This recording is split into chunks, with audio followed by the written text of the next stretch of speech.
6 p.m. Pakistan Standard Time. Assalamu alaikum. This is Radio Pakistan. The news read by Abdur Rafi Sohail. First, the headlines. Government will provide free flour to downtrodden section of society during the holy month of Ramadan. Speaker National Assembly has called for holding general elections across the country simultaneously. Pakistan has expressed the desire to work together with Germany to address common challenges such as climate change and food security. The Foreign Minister will chair a conference on women in Islam at the UN headquarters in New York today. Shab-e Barat is being observed with due solemnity tonight to seek forgiveness from Allah Almighty.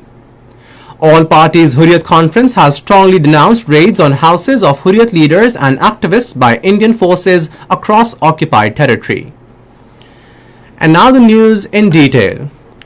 Government will provide free flour to downtrodden sections of society during the holy month of Ramadan. A special Ramadan package to this effect was approved at a meeting chaired by Prime Minister Shehbaz Sharif in Lahore today. Addressing the meeting, the Prime Minister said in the first phase, free flour will be provided to underprivileged people of Punjab. He directed authorities concerned to devise policy in this regard at the earliest.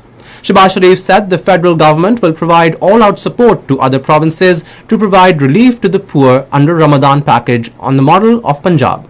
The Prime Minister was given a detailed briefing by Punjab Chief Secretary Zahid Akhtar Zaman and Finance Secretary Mujahid Sher Dal regarding the special Ramadan package. The meeting was also attended by Punjab Caretaker Chief Minister Mohsin Naqvi and other high officials. National Assembly Speaker Raja Pervez Ashraf has called for holding of general elections across the country simultaneously. Speaking to media at a seminar in Islamabad today, he emphasized the importance of consensus and dialogue among all political parties to address the socio-economic challenges facing Pakistan. He urged the three key stakeholders, including the Election Commission of Pakistan, the incumbent government, and all political parties, to develop a consensus on holding elections. Minister for Defence Khwaja Muhammad Asif has reiterated the government's resolve to root out menace of terrorism from the country. Addressing a news conference in Islamabad today, he expressed his profound grief and sorrow over the terrorist incident in Balochistan in which 10 personnel of security forces were martyred. He said the security forces are valiantly fighting against terrorism. The Defence Minister said he received positive response from the interim Afghan authorities during his recent visit to Kabul. He said under Doha Agreement, Afghanistan is bound that its soil will not be used for terrorism against Pakistan. Minister for Information and Broadcasting Maryam Aurangzeb, while criticizing Chairman Pakistan Tehreek-e-Insaf, has said that a person who hides himself when police arrives to arrest him is now fined to hold election rallies. In a tweet, she said this is not a movement to save the judiciary, rather a movement to be saved from judiciary. Lashing out at the PTI chairman, she said Toshakhana thief did not appear when his non-bailable arrest warrants were issued. German Minister of State at the Federal Foreign Office, Dr. Tobias Lindner, held a meeting with the Minister of State for Foreign Affairs, Hina Rabbani Kar, in Islamabad today. Underscoring the high importance Pakistan attaches to its long-standing ties of amity and cooperation with Germany, the Minister of State shared Pakistan's keen desire to further strengthen the multifaceted bilateral cooperation in the fields of trade, investment, higher education, vocational training, migration and mobility, and renewable energy. Both sides appreciated the recent signing of letter of intent for promoting legal migration between the two countries. Thanking Germany for its substantial support to Pakistan's flood relief efforts, the Minister of State said that the devastation caused by flash floods in Pakistan had underlined the need for working together to address common challenges such as climate change and food security. In its capacity as chair of the OIC Council of Ministers, Pakistan will host a one-day conference on women in Islam, understanding the rights and identity of women in the Islamic world in New York tomorrow. The conference will be held at the UN headquarters on the sidelines of the 67th session of the United Nations Commission on the Status of Women. It is the initiative of Foreign Minister Bilawal Bhutto Zardari as an effort to bridge up the gap between perception and reality on status of women in Islam. The conference aims to counter gender stereotypes, harmful social norms, and cultural barriers towards empowerment of Muslim women. This news bulletin comes to you from Radio Pakistan. First Lady Begum Samina Alvi has called guaranteeing women access to education and health critical for the development of society. Speaking at a painting exhibition by former Ambassador Naila Chauhan in Islamabad today, Begum Samina Alvi stressed empowering women by providing them equal opportunities to help them attain their full potential.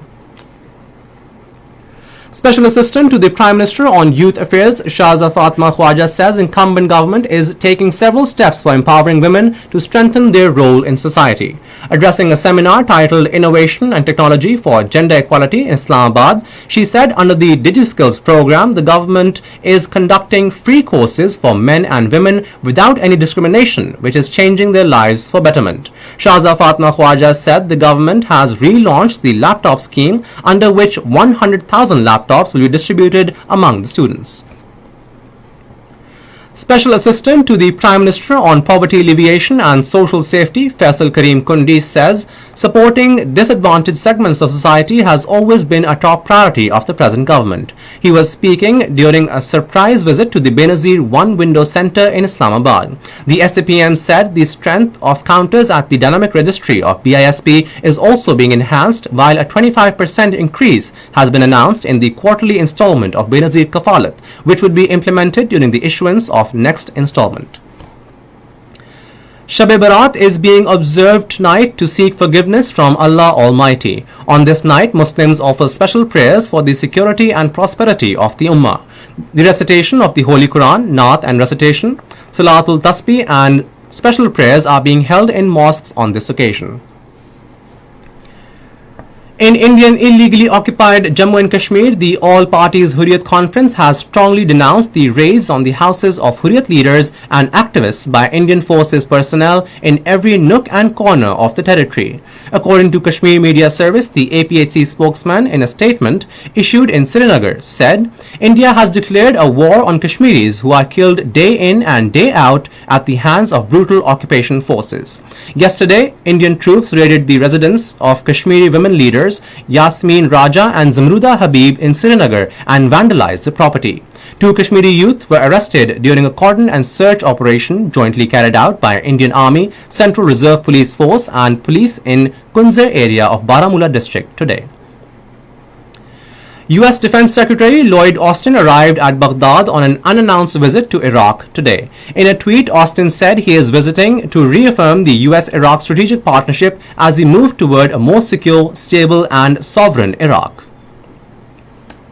China has urged the United States to change its attitude and avoid policy of conflict in the region.